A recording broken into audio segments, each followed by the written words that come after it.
আমাদের সনাতন ধর্মাবলম্বীরা বা অন্যান্য ধর্মের যারা আছেন তারা যেন নিজেদেরকে সংখ্যালঘু মনে না করেন। সকলের রাষ্ট্রের প্রতি অধিকার সমান এবং তারা এই রাষ্ট্রের নাগরিক, তাদের অধিকারও সমান। এবং আমরা বিশেষ করে গাজীপুরে 5ই আগস্টের পর থেকে এখানে আমাদের সনাতন ধর্মাবলম্বীদের উপর বা তাদের যে উৎসব পূজা পার্বণ এগুলোতে যেন কোনো সমস্যা না হয় সেজন্য কিন্তু আমরা বিএনপির পক্ষ থেকে পদক্ষেপ নিয়েছি, আমরা পাহারা দিয়েছি। কারণ আপনারা জানেন যে যারা ধর্মকে নিয়ে রাজনীতি করে তারা কিন্তু কিছু অপ্রীতিকর ঘটনা ঘটায় এবং ষড়যন্ত্র করে এটাকে কালার করার চেষ্টা করে, অন্যের উপর দোষ দেওয়ার চেষ্টা করে। তো সেই জন্য আমরা কিন্তু আমাদের সনাতন ধর্মাবলম্বীদের ব্যবসা বাণিজ্য থেকে তাদের যে পূজা সেগুলোকে রক্ষার জন্য, নিরাপত্তার জন্য উপাসনালয় সব কিছুই আমরা চেষ্টা করেছি।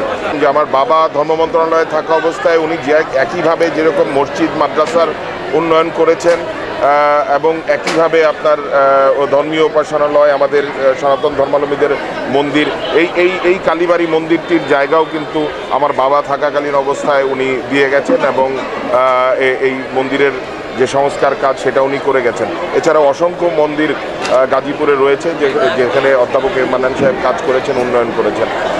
ইনশাল্লাহ আমিও যদি নির্বাচিত হই এবং আমার বাবার যে কাজের যে ধারাবাহিকতা সেটা আমি কাজ করে যাব ইনশাল্লাহ।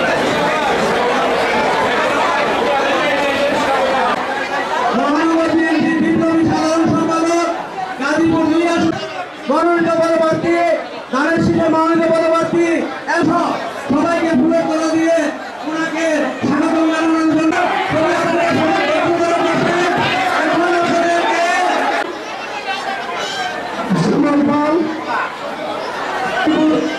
দুই নির্বাচনী এলাকা থাকে সুযোগপূর্ণ মাঝে